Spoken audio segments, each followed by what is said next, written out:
Okay, in this video we're going to talk about accuracy and precision. These two words a lot of times get used interchangeably and they get mixed up for each other, but we're going to clear up the difference between them. Now to start with, accuracy is how close a measured value is to the accepted value. Whenever you take a measurement, you assume that it's correct, but you should always acknowledge the fact that it could be wrong, and you never really know. When you measure a line, that line has some length to it, and when we measure it with a ruler, we assume that our ruler approximates that true value, but we never actually know for sure. The true value is a mystery, you could say, and our instruments hopefully are able to measure close to what the true value should be. But again, we don't know because the true value is a mystery.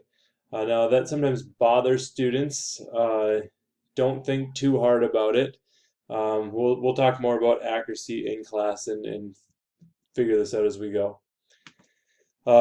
Actually, before I get to precision, there are two things here: relative error or percent error. We'll talk about those in a second. These are abbreviations, so you'll need to know these. And again, we'll talk about them more in a second.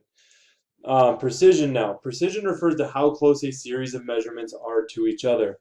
So let's say that 5 people measure a line. The first person gets like 2.1 centimeters, the next person gets like 2.8 centimeters, and the third person gets like 5.2 centimeters. Now, these measurements are not very close to each other, so we would say that they are not very precise. Compared to if people were using a better ruler and they got like 2.1, 2.2, and 2.1. These values are much more precise. Those measurements are much more precise. So how close the measurements are to each other, that's precision. How close they are to the accepted value, that's accuracy. Now, precision tells us the limits of our instrument. So how good our instrument is will define our precision. If you go to the physical science classrooms and you use the balance there, they can measure out to zero point 0.1 grams. That's their level of precision, out to the tenth of a gram. In the chemistry classroom, the general chemistry classroom, my chemistry classroom, our balances go to 0.01 grams. So you pay a lot of money for that extra precision. And then if you go to the college chem room, you'll use balances that go to the thousandth of a gram, and to get that extra precision you pay even more. But you can see that you're getting more and more fine measurements there. So your measurements should be closer to each other versus if your balance here gives you 0.01 or 0.02, that's a lot bigger of a difference than 0.01 or 0.02. This is the difference of a tenth of a gram. This is the difference of a hundredth of a gram. And then again, if you had 0.002, that would be the difference of a thousandth of a gram. So the measurements get more precise as you go. Okay, now whenever we talk about accuracy and precision, I like to use this example of a dartboard. If this, hold on, where's my marker? If this is considered the accurate value, the true value you want to hit, and you throw 3 darts, those 3 darts land here, here, and here, you would say they're not very accurate, but they are very precise. You end up hitting the same small zone, so we'd say this is precise but not accurate. The next target, this is what we shoot for. If you're a dart thrower, you want them to be accurate and you want them to be precise. So that you hit the same small target every time, the target you're going for. So you'd say this is both accurate and precise. We've got 2 more here. This one. Now, if you were to average these out, it looks like they're kind of shooting around this spot. This spot is quite a ways off from the accurate value, and the spots are off from each other pretty far too. So there's a pretty good distance between them. So we'd say this is neither. It's not accurate nor precise. And the last one. This one's definitely not precise because the points are quite a ways away from each other. But that's not the straightest of lines. But if you average, notice they're all kind of shooting around this middle spot. So if you kind of average out the spots, I would say that it is accurate because they're pretty accurate around here. Now in darts, obviously, you wouldn't say this is accurate, but in science, we tend to average out our points. these wild shots tend to average out to the middle. So in science, this would work. So the analogy breaks down, I'd say it's accurate but not precise. So I want you to figure out if they're accurate, precise, both or neither for this one. So pause the video if you need to. Now you can see that the darts are all on the center, they're all close together, so I would say this is accurate and precise, or both. The next one, if you look at this, pause it if you need to for a second. Okay, we're back. You see the shots are clumped together really well, so they're definitely precise, but they are not very close to the center, which we'd consider accurate. So I'd say this is precise, but not accurate.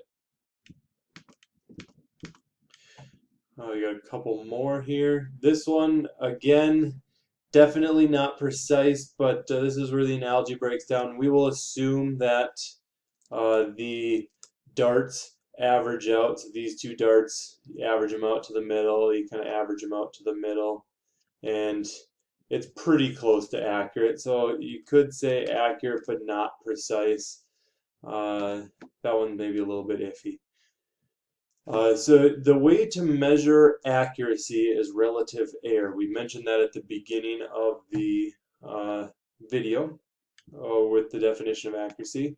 Now the equation looks like this. Percent error, so percent error, which is abbreviated ER, is the absolute value of A minus O. So it doesn't matter if you do O minus A or A minus O, because it's the absolute value. No matter what, if you get a negative value, the absolute value means it's positive. So always positive. So it doesn't matter which order you subtract them. Just find the difference between A and O. And then you divide by the accepted value multiplied by 100. We'll do an example in a bit here.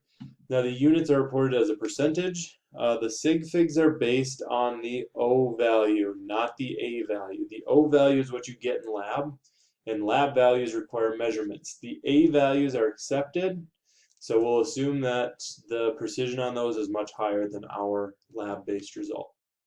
It's a measure of accuracy. The A is the accepted value. You'll get that from the book, from theory, from calculations, or from Mr. Z, or from me, or Mr. Crone. Now the O value, the observed or experimental value, is the data that you got in lab. You actually went and did the experiment and you got the results. So what we've got here, decide if each group is accurate or precise by determining the percent error. So I've got group A here, the accepted value. So always keep this in mind, the accepted value is 11.5. We don't know what this is, so there's no unit, so we'll just go unitless for now. Now if I want to find out if this is accurate or precise, the first thing I'd look at is, do these numbers look like they're pretty close together? And they look like they're actually pretty far apart. The lowest is 10, the highest is 15. That's like half of 10. So half of 10 is 5, so it's like 50% off. That's a big spread in the numbers there. So I wouldn't say not precise right away. Not precise. Now the second thing I would do is I would add these up, add them up, and then whatever you get, I would divide that by 4. That's to find the average. For this one, if you add them up and divide by 4, you get 12.99. Now, how do we know if this is accurate or not? Well, this is our observed value. So this equals our O value. Our A value is up here. Remember, A minus O, I'll do my best to do this neat. It's kind of hard to write on the screen here. Times 100. So my A value is here. I'm going to actually plug it in up here so it's out of the way. 11.50 minus 12.99, absolute value. So when I subtract these, it's going to be negative in the calculator. Just automatically erase that in your head, the negative value. So divided by the A value times 100. Now if I do this calculation, 11.50 minus 12.99 equals, that's a negative 1.49. Divide by 11.5, times 100. In my calculator, I get negative 12.9565. I'm going to take that negative off. So I get 12.9565%. So there was a negative, but you never get a negative for percent error. Now the next thing I have to do is my O value. If I look at all these, they all have 4 sig figs. 4 sig figs. So my percent error can only go to 4 sig figs. So I got to chop it off right there. Now when I chop it off right here, oh, that was off. Sorry. The 6 will round that 5 up. So my percent error for this is 12.96%. That's my percent error. Sorry, I'm really struggling to draw here. 12.96%. Now the rule of thumb is if the percent error is greater than 5%, it's not accurate. So this is definitely greater than 5%. So I'm going to say that this is not precise. We already figured that out, and it's also not accurate. What I want you to do next is group B. I'm actually going to end the video here. Do group B, C, and D. So what you have to do is find the average. Find the average of each group. Remember, the average equals your O value. The average is your O value. Then you plug the O value into the equation here. The A value you plug in here and here.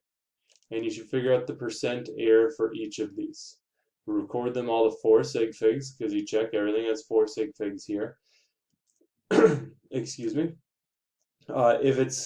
If the percent error is bigger than 5, it's not accurate. If it's less than 5, we'll call it accurate.